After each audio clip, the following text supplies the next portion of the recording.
ಮಾನ್ಯ ಸಚಿವ ವಿವರಣೆ ನೀಡುವುದು. ಮಾನ್ಯ ಅಧ್ಯಕ್ಷರೇ, ಇತ್ತೀಚಿನ ದಿನಗಳಲ್ಲಿ ಏನು ಈ ಜನಸಂದಣಿ ಆಗ್ತಕ್ಕಂಥದ್ದನ್ನು ನಾವು ಗಮನಿಸಿದರೆ ಒಂದು ರೀತಿಯಲ್ಲಿ ಯಾವುದೇ ಕಾನೂನಿನ ಚೌಕಟ್ಟಿನಲ್ಲಿ ಆಗ್ತಕ್ಕಂಥದ್ದು ಆಗ್ತಾಯಿಲ್ಲ. ಬೆಳಗಾಂನಲ್ಲಿ ಪ್ರತಿ ಬಾರಿ ನಾವು ಸದನ ಅಧಿವೇಶನವನ್ನು ತಾವು ಕರೆದಂಥ ಸಂದರ್ಭದಲ್ಲಿ ವಿಧ ವಿಧವಾದಂಥ ಪ್ರತಿಭಟನೆಗಳನ್ನು ನಾವು ಗಮನಿಸಿದ್ದೇವೆ. ಸಾವಿರಾರು ಜನ ಆ ಪ್ರತಿಭಟನೆಯಲ್ಲಿ ಸೇರ್ತಾರೆ. ಕಳೆದ ಅಧಿವೇಶನದಲ್ಲಿ ರೈತರ ಮೇಲೆ ಲಾಠಿ ಚಾರ್ಜ್ ಆಗಿದ್ದನ್ನು ತಾವು ಗಮನಿಸಿದ್ದೀರಿ ಅಂತ ಅಂದ್ಕೊಂಡಿದ್ದೇನೆ. ಅದು ಯಾಕೆ ಲಾಠಿ ಚಾರ್ಜ್ ಆಯಿತು? ಆ ಪರಿಸ್ಥಿತಿ ಯಾಕೆ ಉದ್ಭವ ಆಯಿತು? ಅದಕ್ಕೆ ಯಾವುದಾದ್ರೂ ಕೂಡ ರೆಗ್ಯುಲೇಷನ್ಸ್ ಇತ್ತಾ? ಅಥವಾ ಅವರು ಯಾರ ಅನುಮತಿಯನ್ನು ತೆಗೆದುಕೊಂಡಿದ್ರು? ಯಾವ ನಿಯಮಗಳನ್ನು ಅವರಿಗೆ ಸೂಚಿಸಲಾಗಿತ್ತು? ಈ ರೀತಿ ಇತ್ಯಾದಿ ಪ್ರಶ್ನೆಗಳು ಉದ್ಭವ ಆಗುತ್ತೆ. ಇಂಥ ಘಟನೆಗಳು ನೂರಾರು ಆಗಿದ್ದಾವೆ ರಾಜ್ಯದಲ್ಲಿ. ಪ್ರತಿನಿತ್ಯ ನಾವು ಪ್ರತಿಭಟನೆಯನ್ನು ನೋಡ್ತೇವೆ. ಪ್ರತಿಭಟನೆ ಮಾಡ್ತಕ್ಕಂಥದ್ದು ಅವರ ಹಕ್ಕು, ಅದಕ್ಕೆ ಯಾರ ತಕರಾರು ಇಲ್ಲ. ಆದರೆ ಜನಸಮುದಾಯಕ್ಕೆ ಅದರಿಂದ ಆಗ್ತಕ್ಕಂಥ ತೊಂದರೆಗಳು, ಅನಾಹುತಗಳು, ಪ್ರಾಪರ್ಟಿಗಳನ್ನು ಡಿಸ್ಟ್ರಾಯ್ ಮಾಡ್ತಕ್ಕಂಥದ್ದು, ಸಾರ್ವಜನಿಕ ಸ್ವತ್ತುಗಳನ್ನು ಡಿಸ್ಟ್ರಾಯ್ ಮಾಡ್ತಕ್ಕಂಥದ್ದು, ಈ ರೀತಿ ಎಲ್ಲ ನಡೀತಾ ಇದ್ದನ್ನು ನಾವು ಗಮನಿಸಿದ್ದೇವೆ. ಇತ್ತೀಚೆಗೆ ನಡೆದಂಥ ಕ್ರಿಕೆಟ್ ಸ್ಟೇಡಿಯಮಲ್ಲಿ, ಚಿನ್ನಸ್ವಾಮಿ ಕ್ರಿಕೆಟ್ ಸ್ಟೇಡಿಯಮಲ್ಲಿ ಆದಂಥ ಘಟನೆ ಬಹುಶಃ ನಮ್ಮನ್ನೆಲ್ಲರನ್ನೂ ಕೂಡ, ಇಡೀ ಸಮಾಜವನ್ನು, ಇಡೀ ರಾಜ್ಯವನ್ನು, ದೇಶವನ್ನು ಬೆಚ್ಚಿ ಬೀಳಿಸ್ತಕ್ಕಂಥದ್ದು. ಒಂದು ರೀತಿಯಲ್ಲಿ ಇದು ತಾವು ಹೇಳಿದಾಗೆ ವೇಕಪ್ ಕಾಲ್. ಇದಕ್ಕೆ ನಿಯಂತ್ರಣ ಬೇಡವೇ? ಹಾಗಾದರೆ ನಾವು ಇದನ್ನು ಹಾಗೆ ಬಿಟ್ಬಿಡ್ಬೇಕಾ? ದೇಶದಲ್ಲಿ ಅನೇಕ ಕಡೆ ಕಾಲ್ತುಳಿತಗಳಾಗಿದ್ದಾವೆ. ಅನೇಕ ಕಡೆ ಹೆಚ್ಚು ಜನಸಂದಣಿ ಸೇರಿದಂಥ ಸಂದರ್ಭದಲ್ಲಿ ಅನೇಕ ಘಟನೆಗಳಾಗಿದ್ದಾವೆ, ಸಾವುಗಳಾಗಿದ್ದಾವೆ. ಅನೇಕ ಜನ ಸೇರಿದಂಥ ಸಂದರ್ಭದಲ್ಲಿ ಪಬ್ಲಿಕ್ ಪ್ರಾಪರ್ಟಿಗಳು ಡಿಸ್ಟ್ರಾಯ್ ಆಗಿದ್ದಾವೆ. ಸಾವಿರಾರು ಕೋಟಿ ಅದರಿಂದ ನಷ್ಟ ಆಗಿದೆ. ಇದನ್ನು ನಿಯಂತ್ರಣ ಮಾಡಬೇಕಾ ಬೇಡವಾ ಅಂತ ಪ್ರಶ್ನೆ. ಅದಕ್ಕೆ ನಾವು ಸರ್ಕಾರದಲ್ಲಿ ಇದನ್ನು ಚಿಂತನೆ ಮಾಡಿ ಇವತ್ತು ಈ ಜನಸಂದಣಿಯನ್ನು ನಿರ್ವಹಣೆ ಮಾಡೋದಕ್ಕೆ ಕಾನೂನುಬದ್ಧವಾಗಿ ಅದಕ್ಕೆ ಒಂದು ರೀತಿಯ ನಿಯಮಗಳನ್ನು ಕೊಡೋದಕ್ಕೆ ಈ ಬಿಲ್ಲನ್ನು ನಾವು ತಂದಿದ್ದೇವೆ. ಯಾರು ಕಾನೂನು ಬಾಹಿರವಾಗಿ ಸೇರ್ತಾರೆ ಅದಕ್ಕೆ ಒಂದು ನಿಯಂತ್ರಣ ಇರಲಿ.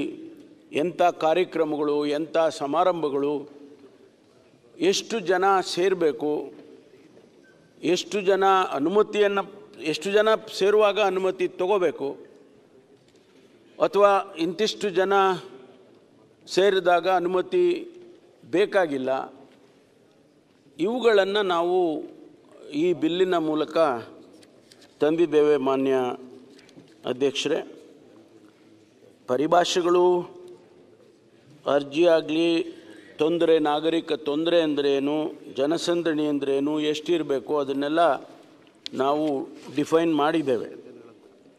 ಇದರಲ್ಲಿ ಮುಖ್ಯವಾಗಿರ್ತಕ್ಕಂಥ ಕೆಲವು ಅಂಶಗಳನ್ನು ಪ್ರಸ್ತಾಪ ಮಾಡ್ತೇನೆ. 7,000 ಜನಸಂದಣಿ ಕಡಿಮೆ ಇದ್ದಾಗ ಅವರು ಕೂಡ ಅನುಮತಿಯನ್ನು ತಗೋಬೇಕು. ಆದರೆ ಅವರ ಅನುಮತಿಯನ್ನು ಕೊಡ್ತಕ್ಕಂಥವರು ಆ ಠಾಣೆ, ಪೊಲೀಸ್ ಠಾಣೆಯಲ್ಲೇ ಕೊಡ್ಬೋದು. 7,000ಕ್ಕೆ ಹೆಚ್ಚಿದ್ರೆ ಅಥವಾ 50,000ಕ್ಕೆ ಒಳಗಡೆ ಇದ್ದರೆ ಅದನ್ನು DYSP ಅವರು ಕೊಡ್ಬೋದು. ಬೆಂಗಳೂರಿನಲ್ಲಿ ACP 50,000 ಜನಸಂಖ್ಯೆಗಿಂತ ಹೆಚ್ಚಾಗಿದ್ದರೆ ಅದನ್ನು SP ಅಥವಾ ಕಮಿಷನರು ಕೊಡಬೇಕಾಗ್ತದೆ.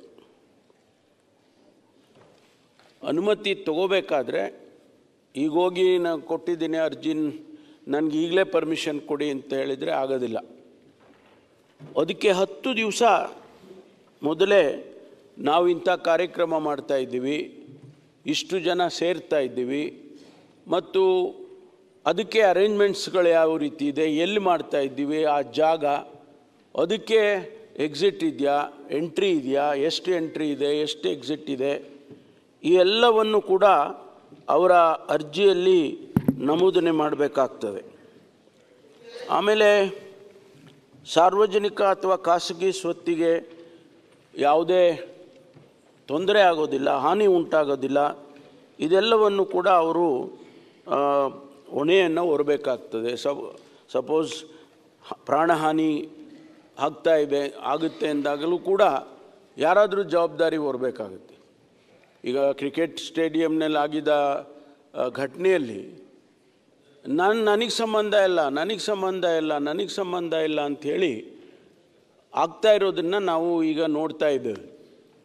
ಆದರೆ ಈ ಬಿಲ್ನಲ್ಲಿ ಅವರು ಜವಾಬ್ದಾರಿಯನ್ನು ಹೊರಬೇಕಾಗ್ತದೆ. ಅದಕ್ಕೆ ಅವರು ಇಂಡೆಮ್ನಿಟಿ ಬಾಂಡ್ ಕೂಡ ಕೊಡಬೇಕಾಗ್ತದೆ. ಆ ಇಂಡೆಮ್ನಿಟಿ ಬಾಂಡನ್ನು ನಾವು ಡಿಫೈನ್ ಮಾಡಿದ್ದೇವೆ. ಪ್ರಾಧಿಕಾರದಿಂದ ಅನುಮತಿಯನ್ನು ಪಡೆಯುವ ಸಂದರ್ಭದಲ್ಲಿ ಆಯೋಜಕರು 1 ಕೋಟಿ ರೂಪಾಯಿ ಮೌಲ್ಯದ ಬಾಂಡನ್ನು ಕೊಡಬೇಕಾದ. ಈ 1 ಕೋಟಿ ರೂಪಾಯಿ ಬಾಂಡು 5,000 ಒಳಗಡೆ ಇದ್ದರೆ ಅಪ್ಲೈ ಆಗೋದಿಲ್ಲ. ಮಾನ್ಯ ಸುರೇಶ್ ಅವರೇ, ಹೆಚ್ಚು ಜನಸಂಖ್ಯೆ 50,000 ಆ ರೀತಿ ಸೇರುವಂಥ ಸಂದರ್ಭದಲ್ಲಿ ಇಂಡೆಮ್ನಿಟಿ ಬಾಂಡ್ ಅಷ್ಟೇ, ಅವರೇನು ಹಣ ಕಟ್ಟುವಾಗಿಲ್ಲ, ಬಾಂಡನ್ನು ಅವರು ಕೊಡಬೇಕಾಗ್ತದೆ. ಪೊಲೀಸ್ನವರು ಈ ಪರ್ಮಿಷನ್ ಕೊಡುವ ಮೊದಲು ಈ ಎಲ್ಲ ನಿಯಮಗಳು ಅವರು ಏನೆಲ್ಲ ಕೇಳಿದ್ದಾರೆ, ಅಗ್ನಿಶಾಮಕ ಇಲಾಖೆಯಿಂದ ಪರ್ಮಿಷನ್ ತಗೋಬೇಕು, PWD ಇಲಾಖೆಯಿಂದ ಪರ್ಮಿಷನ್ ತಗೋಬೇಕು, ಆರೋಗ್ಯ ಇಲಾಖೆಯಿಂದ ಪರ್ಮಿಷನ್ ತಗೋಬೇಕು. ಇದೆಲ್ಲವನ್ನು ಕೂಡ ತಗೊಂಡ ನಂತರ ಸಂಬಂಧಪಟ್ಟ ಪೊಲೀಸ್ ಅಧಿಕಾರಿಗಳು ಒಂದು ಸಭೆ ಮಾಡಬೇಕಾಗ್ತದೆ. ಇವರು ಯಾರು ಅಪ್ಲಿಕೇಶನ್ ಹಾಕಿರ್ತಾರೆ ಅವ್ರ ಜೊತೆಯಲ್ಲಿ ಇದೆಲ್ಲ ಪರ್ಮಿಷನ್ಸ್ ಇದೆ ಹೌದು, ಮತ್ತು ಏನೆಲ್ಲ ಇನ್ಸ್ಟ್ರಕ್ಷನ್ಸನ್ನ ಕೊಡಬೇಕೋ ಅದನ್ನು ಆಫ್ಟರ್ ದಿ ವೆರಿಫಿಕೇಷನ್ನು ಮಾಡಿ ಕೊಡಬೇಕಾಗ್ತದೆ. ಆಮೇಲೆ ಶಿಕ್ಷೆಗಳು, ಒಂದು ವೇಳೆ ಇದನ್ನು ಅವರು ಮಾಡದೆ ಹೋದರೆ ಅಥವಾ ಆ ಸಂದರ್ಭದಲ್ಲಿ ಏನಾದರೂ ಕೂಡ ತೊಂದರೆಗಳಾದರೆ ನಾಗರಿಕ ತೊಂದರೆಗಾಗಿ ಶಿಕ್ಷೆ ಯಾವ ರೀತಿ ಇರಬೇಕು ಅದನ್ನು ಡಿಫೈನ್ ಮಾಡಿದ್ವಿ. ಒಂದು ವೇಳೆ ಈ ಸುಳ್ಳು ವದಂತಿಗಳನ್ನು ಮಾಡ್ತಾರೆ, ಈಗ RCBನವರು ಪೋಸ್ಟ್ ಮಾಡಿದರು ಸೋಷಿಯಲ್ ಮೀಡಿಯಾದಲ್ಲಿ, ಎಲ್ಲ ಬಂದುಬಿಡಿ ನೀವು ಎಲ್ಲ ಕ್ರಿಕೆಟು ಬೆಳಗ್ಗೆ ಬಂದು ಲಕ್ಷಾಂತರ ಜನ ಬರ್ಬೋದು ಅಂತ ಪೋಸ್ಟ್ ಮಾಡಿದರು. ಅದೇ ಪ್ರಕಾರ ಬೇರೆ ಬೇರೆಯವರು ಕೂಡ DNA ಅವರು ಪೋಸ್ಟ್ ಮಾಡಿದರು ಮತ್ತು ನಮ್ಮ ಮುಖ್ಯಮಂತ್ರಿಗಳ ಕಚೇರಿಯಿಂದ ಪೋಸ್ಟಿಂಗ್ ಆಯಿತು ಅಂತ. ಈ ರೀತಿ ಮಾಡಿದಾಗ ಸ್ವಾಭಾವಿಕವಾಗಿ ತೊಂದರೆಗಳಾಗ್ತವೆ. ಅದನ್ನು ಕೂಡ ನಿಯಂತ್ರಣ ಮಾಡ್ತಕ್ಕಂಥದ್ದು. ಅದಕ್ಕೇನು ಶಿಕ್ಷೆ ಕೊಡಬೇಕು, 3 ವರ್ಷಗಳಿಂದ 3 ವರ್ಷಗಳವರೆಗೆ ಮತ್ತು 50,000 ಜುಲ್ಮಾನೆ, ಇಲ್ಲ ಅಂದರೆ ಅದು 2. ಅದನ್ನು ಇಂತಹ ಈ ಪೋಸ್ಟಿಂಗ್ ಮಾಡೋದು ಇವೆಲ್ಲವನ್ನು ಮಾಡ್ತಕ್ಕಂಥವರಿಗೆ ಶಿಕ್ಷೆ ನಾವು ಇದರಲ್ಲಿ ಸೇರಿಸ್ಕೊಂಡಿದ್ದೇವೆ. ಆಮೇಲೆ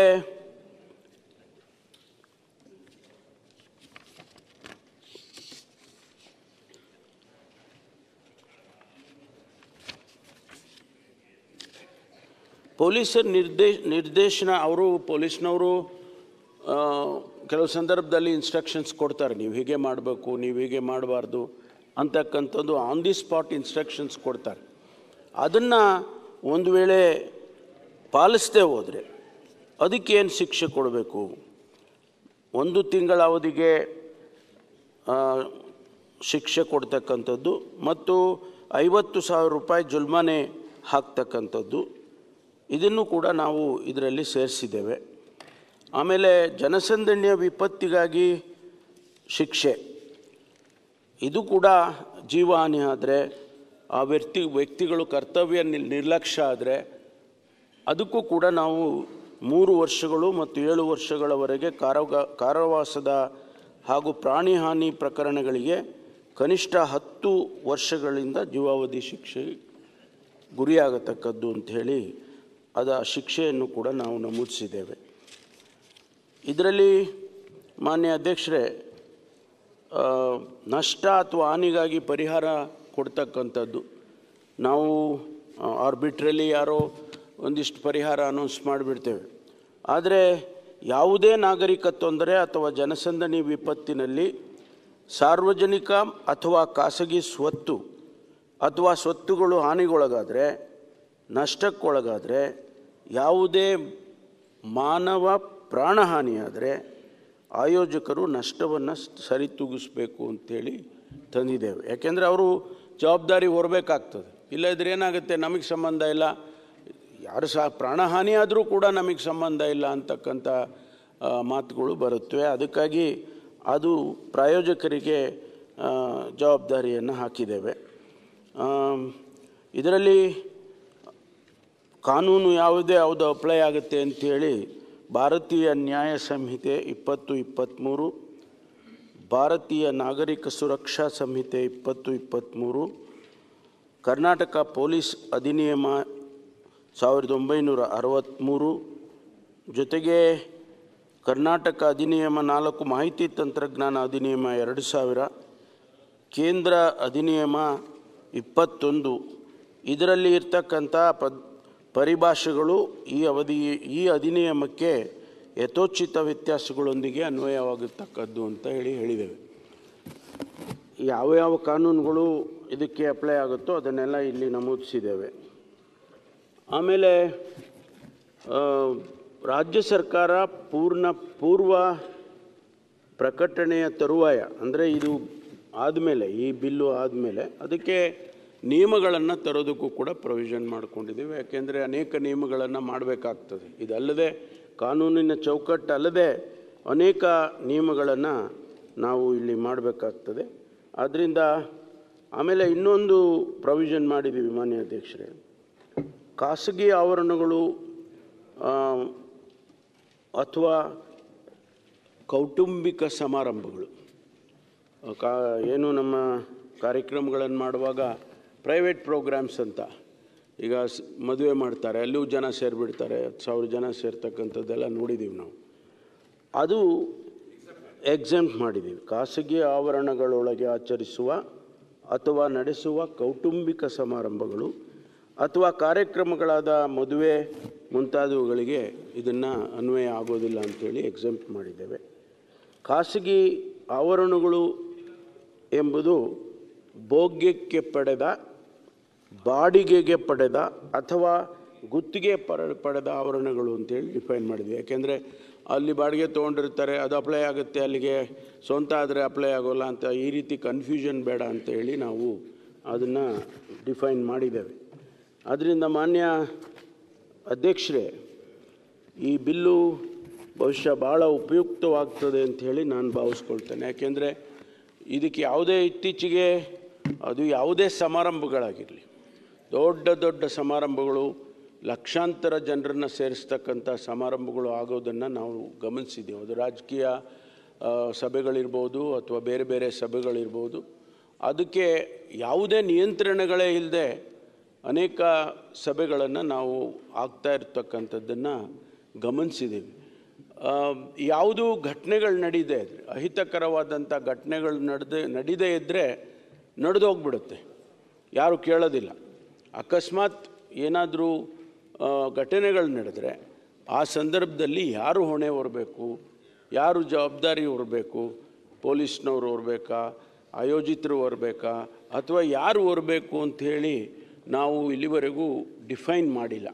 ಅದು ಕಾನೂನು ಚೌಕಟ್ಟಿನಲ್ಲಿ ಪ್ರಶ್ನೆ ಮಾಡೋದಕ್ಕೆ ಆಗೋದಿಲ್ಲ if it is not well defined. ಅದಕ್ಕೋಸ್ಕರ ಈ ಒಂದು ಬಿಲ್ಲನ್ನು ತಂದಿದ್ದೇವೆ. ಮಾನ್ಯ ಸದಸ್ಯರುಗಳಿಗೆ ನಾನು ವಿನಂತಿ ಮಾಡಿಕೊಳ್ತೇನೆ, ಇದನ್ನು ತಾವು ಚರ್ಚೆ ಮಾಡೋದಿದ್ದರೆ ಮಾಡಿ, ಇಲ್ಲಾಂದರೆ ಹಾಗೆ ಪಾಸ್ ಮಾಡಿಕೊಡಿ. ಮಾನ್ಯ ಸಭಾಧ್ಯಕ್ಷರೇ, ಈ ಕನ್ನಡದಲ್ಲಿ ಒಂದು ಗಾದೆ ಇದೆ, ಕೆಟ್ಟ ಮೇಲೆ ಬುದ್ಧಿ ಬಂತು ಅಂತ, ಅಥವಾ ಕೆಡಿಸಿದ ಮೇಲೆ ಬುದ್ಧಿ ಬಂತು ಅಂತ ಕನ್ವರ್ಟ್ ಮಾಡ್ಕೋಬಹುದು. ಸಭಾಧ್ಯಕ್ಷರೇ, ಪೊನ್ನಣ್ಣವರು ಇಲ್ಲೇ ಇದ್ದಾರೆ, ನಮ್ಮ ಸರ್ಕಾರದ ಕಾನೂನು ಸಲಹೆಗಾರರು. ಅವರ ಹತ್ರ ಮಾಹಿತಿ ಇದೆ.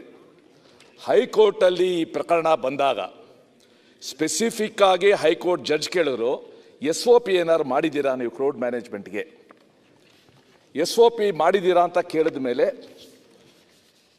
ಇದೊಂದು ಆಫ್ಟರ್ ಥಾಟ್, ಒಂದು ರೀತಿಯಿಂದ ಪೋಸ್ಟ್ ಮಾರ್ಟಮ್ ಒಂದು ಬಿಲ್ ಇದು. I will call it as A SOP bill. ಸನ್ಮಾನ್ಯ ಸಭಾಧ್ಯಕ್ಷರೇ, ನಮ್ಮ ದೇಶದಲ್ಲಿ ಹೆಚ್ಚು ಜನ ಸೇರೋದು ವಿಶೇಷನಲ್ಲ. ಪುರಿ ಜಗನ್ನಾಥನ ರಥಯಾತ್ರೆಗೆ ಪ್ರಾಯಶಃ ಇಡೀ ಪ್ರಪಂಚದಲ್ಲಿ ಸೇರಲ್ಲ, ಅಷ್ಟು ಜನ ಸೇರ್ತಾರೆ. ಎಲ್ಲರೂ ಬಂದು ಹಗ್ಗ ಹಿಡಿತಾರೆ. ಪೂರಿ ಜಗನ್ನಾಥನ ರಥನ ಹಗ್ಗ ಹಿಡಿಯೋದೇ ಒಂದು ಭಾಗ ಆಗೋಗ್ಬಿಟ್ಟಿರ್ತದೆ. ಎಷ್ಟು ಜನ ಸೇರ್ತಾರೆ? 10 ಲಕ್ಷ, 12 ಲಕ್ಷ, 15 ಲಕ್ಷ ಜನ ಸೇರ್ತಾರೆ. ಅಲ್ಲೆಲ್ಲ ಹ್ಯಾಕ್ ಕ್ರೌಡ್ ಮ್ಯಾನೇಜ್ಮೆಂಟ್ ಮಾಡ್ತಾರೆ ಅನ್ನೋದು ಒಂದು ಪ್ರಶ್ನೆ. ಮತ್ತೆ ನಮ್ಮದೇ ರಾಜ್ಯದಲ್ಲಿ ಅದು ಕೊಟ್ಟೂರು ಇರ್ಬೋದು, ಕೊಪ್ಪಳ ಇರ್ಬೋದು, ನಮ್ಮ ಬೆಂಗಳೂರಿನ ಕರ್ಗ ಇರ್ಬೋದು, ಜನಸಾಮಾನ್ಯರು ಹೆಚ್ಚಿನ ಜನಸಂಖ್ಯೆಯಲ್ಲಿ ಬರ್ತಾರೆ. ಯಾಕೆಂದರೆ ಒಳ್ಳೆ ಭಾವನೆಯಿಂದ ಬರ್ತಾರೆ. It will be most disorganised but organised, ಯಾರಿಗೂ ತೊಂದರೆ ಆಗೋದಿಲ್ಲ. ಆದರೆ ಸರ್ಕಾರ ಜುಲೈ 4ನೇ ತಾರೀಕು, if I am right, black Wednesday ಅಂತ ಒಂದು ಸಿನಿಮಾ ಬಂದಿತ್ತು, ಭಾಳ ಒಂದು ಒಳ್ಳೆ ಫಿಲ್ಮ್ ಅದು. But that was a black Wednesday. ಅವತ್ತು ನಾವು ಮಾಡಿದ ತಪ್ಪಿನಿಂದ, ನಮಗಿದ್ದ ಪ್ರಚಾರದ ಹಪಾಹಪಿತನದಿಂದ, ನಾವು ಮುಂದೆ ಏನಾಗುತ್ತೆ ಅಂತ ಯೋಚಿಸದೇ ಇದ್ದಿದ್ದರಿಂದ ಒಂದು ದುರ್ಘಟನೆ ಜರುಗೋಯ್ತು. ಅದ್ರ ಬಗ್ಗೆ ಚರ್ಚೆ ಆಗಿದೆ. ಮಧ್ಯಾಹ್ನ ಉತ್ತರ ಕೊಡ್ತೀರಾ. ಇವತ್ತು ನೀವೇನು ಬಿಲ್ ತಂದಿದ್ದೀರಾ, ಈ ಬಿಲ್ಲಲ್ಲಿರೋ ಎಲ್ಲ ಅಂಶಗಳನ್ನು ಕೂಡ ಈ ಬಿಲ್ ಇಲ್ದೇ ಮಾಡ್ಬೋದಾಗಿತ್ತು. ಸ್ವಲ್ಪ ಕಾಮನ್ ಸೆನ್ಸ್ ಇದ್ದಿದ್ರೆ, ಸ್ವಲ್ಪ ಮುಂದೆ ಏನಾಗುತ್ತೆ ಅಂತ. ಯಾಕಂದರೆ ನಮ್ಮ ಇಲಾಖೆಗಳಲ್ಲಿ ಇರುವ ಅಧಿಕಾರಿಗಳು ಅನೇಕ ಘಟನೆಗಳನ್ನ ನೋಡಿದ್ದಾರೆ, ಅನೇಕ ವಿದ್ಯಮಾನಗಳನ್ನ ನೋಡಿಬಿಟ್ಟಿದ್ದಾರೆ. ಅವ್ರಿಗೆ ಗೊತ್ತು ಏನಾಗ್ಬೋದು ಅಂತ.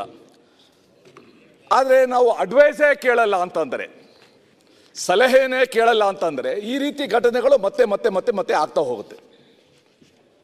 ತಾವು ಡೆಫಿನೇಷನ್ಸಲ್ಲಿ application, civil disturbance, crowd control, crowd management, crowd disaster, function or event, ಎಲ್ಲನೂ ಕೂಡ ಕೊಟ್ಟಿದ್ದೀರಾ. ಮತ್ತು ಇನ್ನೊಂದು ಹೇಳಿದ್ದೀರಾ ನೀವು ಎಕ್ಸ್ಪ್ಲೇನ್ ಮಾಡುವಾಗ, ನನಗೆ ಸಂಬಂಧ ಇಲ್ಲ ಅಂತ ಹೇಳೋದು ಜಾಸ್ತಿ ಆಗ್ತಾ ಇರುವಾಗ ಈ ಬಿಲ್ಲು ಅಕೌಂಟಬಿಲಿಟಿ ತೋರಿಸುತ್ತೆ ಅಂತ. ನಮ್ಮ DPAR ಅವರು ಕೂಡ ಒಂದು ಟ್ವೀಟ್ ಮಾಡ್ತಾರೆ. ಅದಕ್ಕೋಸ್ಕರ ನನಗನ್ಸೋದು ಡೆಫಿನೇಷನ್ ಜೊತೆ ಅಬೆಟಾರ್ ಅಂತ ಒಂದು ಸೇರಿಸಬೇಕು. Who abetted this, who gave permission, who asked the crowd to move to Chinnaswamy stadium, who led the procession, ಯಾರು ಬಾವುಟ ಇಟ್ಕೊಂಡು ಹೋದ್ರು, ಅದನ್ನು ಕೂಡ ಅಬೆಟಾರ್ ಅನ್ನೋ ಪದನ ಸೇರಿಸಿದ್ರೆ ಪ್ರಾಯಶಃ ಮುಂದೆ ಅಬೆಟ್ ಮಾಡೋದು ನಿಲ್ತದೆ. ಇದು ಬಹಳ ಮುಖ್ಯ. ಮತ್ತೆ ಸನ್ಮಾನ್ಯ ಸಭಾಧ್ಯಕ್ಷರೇ, ನಮ್ಮ ಸಮಾಜದಲ್ಲಿ ಸಾಮೂಹಿಕ ಸನ್ನಿ, ಮಾಸ್ ಫ್ರೆನ್ಸಿ ಅನ್ನೋದು ಇವತ್ತು ಕಾಮನ್ ಇದೆ. ಅದು ಸಹಜವಾಗಿ ಆಗ್ಬಿಡ್ತದೆ. ಯಾವುದೋ ಕ್ರೀಡಾಪಟು ಬಂದಾಗ, ಯಾವುದೋ ಫಿಲ್ಮ್ ಸ್ಟಾರ್ ಬಂದಾಗ, ಯಾವುದೋ ಸೆಲೆಬ್ರಿಟಿ ಬಂದಾಗ, ನೀವೇ ಯಾವುದೋ ಒಂದು ಮದುವೆಗೆ ಹೋದಾಗ ನಿಮ್ಮ ಜೊತೆ ಸೆಲ್ಫಿ ತೊಗೊಳಕ್ಕೆ ಹೆಂಗೆ ನುಗ್ತಾರೆ ಅಂತ ನೀವು ನೋಡಿದ್ದೀರಾ. ಈ ಮಾಸ್ ಫ್ರೆನ್ಸಿ ಇರುವಾಗ ಆ ಮಾಸ್ ಫ್ರೆನ್ಸಿನ, ಸಾಮೂಹಿಕ ಸನ್ನಿನ ಜಾಸ್ತಿ ಮಾಡೋ ಪ್ರಯತ್ನ ನಾವು ಯಾರು ಮಾಡಬಾರ್ದು. ಅನ್ಫಾರ್ಚುನೇಟ್ಲಿ ನಮ್ದು ಯಾವುದೋ ಒಂದು ವೈಯಕ್ತಿಕ ಪ್ರತಿಷ್ಠೆಗೋ ನಮ್ದು ಯಾವುದೋ ಮುಂದಿನ ಭವಿಷ್ಯಕ್ಕೋ ಈ ಫ್ರೆನ್ಸಿನೆಸ್ನ ಜಾಸ್ತಿ ಮಾಡೋ ಕೆಲಸ ಎಲ್ಲರಿಂದ ಆಗ್ತಾ ಇದೆ. ಇದನ್ನು ನಾವು ನಿಲ್ಲಿಸ್ತಾ ಇದ್ರೆ this bill will not become as effective as the government wants or as the house wants. ಇದನ್ನು ನಾವು ದಾಪಕಟ್ಕೊಳ್ಬೇಕು. ಆಮೇಲೆ ನೀವು ಅಪ್ಲಿಕೇಶನ್ ಫಾರ್ ಪರ್ಮಿಷನ್ ಅಂತ ಭಾಳ ಸೊಗಸಾಗಿ ಒಂದು ಸೆಕ್ಷನ್ ಕರೆದಿದ್ದೀರ. ನಾವು ಒಂದೊಂದೇ ಓದ್ತಾ ಹೋಗ್ತೀವಿ ನೋಡಿ. The organisers of the event or function shall apply for permission in writing to the authority 10 days prior to the intended event of function with full particulars of the event or function. ಇದು ಯಾತಕ್ಕೆ ಬಂತು ಇವತ್ತು? 3ನೇ ತಾರೀಕು cricket match ಗೆದ್ರು, 2ನೇ ತಾರೀಕೆ ಹೋಗಿ Cubbon park police station ಒಂದು application ಕೊಡ್ತಾರೆ. ನಾಳೆ ನಾವು ಗೆದ್ಬಿಡೋ ಚಾನ್ಸಸ್ ಇದೆ, ನಾಡಿದ್ದು ನೀವು ಪ್ರೊಸೆಷನ್ ಮಾಡಕ್ಕೆ ಕೊಡಬೇಕು ಅಂತ. ಅವ್ರು ಹೇಳ್ತಾರೆ ಆಗೋದಿಲ್ಲ ಒಂದು ದಿವಸದಲ್ಲಿ ಅಂತ. ಒಂದು ದಿವಸ ಯಾಕಂದ್ರೆ ಹೈರಾಣ ಆಗಿಬಿಟ್ಟಿರ್ತಾರೆ 3ನೇ ತಾರೀಕು ರಾತ್ರಿ ಇವರೆಲ್ಲ ವಿಕ್ಟರಿ ಸೆಲೆಬ್ರೇಷನ್ ಎಲ್ಲ ನೋಡಿಕೊಂಡು. ಇವತ್ತು ಇದೇನು ತಂದಿದ್ದೀರಾ ಇದನ್ನು ಅವತ್ತು ಪೊಲೀಸ್ ಅವ್ರು ಹೇಳಿದಾಗ 2 ದಿವಸ ತಡವಾಗಿ ಮಾಡಿ, ನೀವು 2 ದಿವಸ ತಡವಾಗಿ ಸೆಲೆಬ್ರೇಷನ್ ಮಾಡಿ. ಬಾಂಬೆನಲ್ಲಿ ಚಾಂಪಿಯನ್ ಟ್ರೋಫಿ ಇಂಡಿಯನ್ ಟೀಮ್ ಗೆದ್ದು ಬಂದಾಗ ಮೆರಿನ್ ಡ್ರೈವಲ್ಲಿ ಆ ಮೆರವಣಿಗೆ ಹೋದಾಗ they had lot of time for preparation. Here the police department had no time. We did not give time. 40 ಲಕ್ಷ ಜನ ಇದ್ರು ಸರ್ ಅಲ್ಲಿ ಮೆರಿನ್ ಡ್ರೈವ್. 40 ಲಕ್ಷ ಜನ ಇದ್ರು, 40 lakhs. So we did not give time. So ಇವತ್ತೇನಾಗಿದೆ, ಈ 10 days ಅನ್ನೋದು ಈ ಬಿಲ್ಲಿನ ಭಾವನೆ ಪ್ರಾಯಶಃ ಜುಲೈ 4th ಮುಂಚೆ ನಮ್ಮ ಸರ್ಕಾರದಲ್ಲಿ ಇದ್ದಿದ್ದಿದ್ರೆ ಆ 11 ಜನ ಅಮಾಯಕರ ಪ್ರಾಣ ಹೋಗ್ತಾ ಇರಲಿಲ್ಲ. ಚಿನ್ನಸ್ವಾಮಿ ಸ್ಟೇಡಿಯಮ್ಮು ಅದರದೇ ಆದ ಹೆಸರಿನಲ್ಲಿ ಹೆಸರು ಗಳಿಸಿದೆ. ನಾನು first Indian cricket test Chinnaswamy stadium ಅಲ್ಲಿ ನಡೆದಾಗ ನಾನು ನೋಡಿದ್ದೀನಿ. West Indies versus India Lloyd ಬಂದಿದ್ರಾಗ. ಅವತ್ತಿಂದ ನೋಡ್ಕೊಂಡು Chinnaswamy stadium has its own plus points. ಇದರಿಂದ ಇವತ್ತು ಚಿನ್ನಸ್ವಾಮಿ ಸ್ಟೇಡಿಯಂ ಅಲ್ಲಿ ಮ್ಯಾಚ್ ಆಡೋಕ್ಕೆ ಬಿಡ್ತಾ ಇಲ್ಲ. ವಿಮೆನ್ ಕ್ರಿಕೆಟ್ ಟೀಮ್ದು ಮ್ಯಾಚ್ ಮಾಡೋಕ್ಕೆ ಪರ್ಮಿಷನ್ ಕೊಡ್ತಾ ಇಲ್ಲ. That is the big black mark on Bangalore, Karnataka, Chinnaswamy stadium. ಈ ಭಾವನೆ ಜುಲೈ 4ಕ್ಕಿಂತ ಮುಂಚೆ ನಿಮ್ಮ ಸರ್ಕಾರಕ್ಕೆ ಬಂದಿದ್ದಿದ್ರೆ ಬೇಡ್ರಯ್ಯ, ದಯವಿಟ್ಟು ಮೆರವಣಿಗೆ ಮಾಡಬೇಡಿ, 2 ದಿವಸ ಟೈಮ್ ಕೊಡಿ, ನಾವು ಪ್ರಿಪೇರ್ ಆಗಬೇಕು. ಸೊಮ್ಮೆ ಇವಾಗ ನೀವು ಹೇಳ್ತೀರಾ, ಇಲ್ಲ please hello my don't cut that. ಚರ್ಚೆ ಮಾಡಿ ಬಿಲ್ ಬಗ್ಗೆ ಮಾತಾಡಿದ್ದೀರಾ? ಬಿಲ್ ಪ್ರಾವಿಷನ್ ಬೇಕಾ ಬೇಡವಾ? ಬೇಕು ಅಂತ ಇದು ಮುಂಚೆ ಬರ್ಬೇಕಾಯ್ತು ಅಂತ ಹೇಳ್ತಾ ಇರೋದು. ಅದು ಬೇರೆ ವಿಷಯ. ಚರ್ಚೆ ಮಾಡಿದ್ದೀರಾ ಸಭಾಧ್ಯಕ್ಷರೇ? ನಾನು ಆಚೆ ಹೋಗ್ತಾ ಇಲ್ಲ, ಪ್ರಾವಿಷನ್ಸ್ ಬಗ್ಗೆ ಮಾತಾಡಿ. ಕೂತ್ಕೊಳ್ಳಿ ದಯವಿಟ್ಟು, ಅಷ್ಟೇ, ಇನ್ನೇನಿಲ್ಲ. ಕೂತ್ಕೊಳ್ಳಿ. ಸುಮ್ಮನೆ ಚರ್ಚೆ ಆ ಸಮಯ ನೀವು ಅದರ ಬಗ್ಗೆ ಮಾತಾಡಕ್ ಹೋಗ್ತಾ. ಹೌದು ಸರ್, ಈ ಬಿಲ್ ಮಾತಾಡಿ. ವಿರೋಧ ಪಕ್ಷದವ್ರು ಮಾತಾಡಬೇಕು,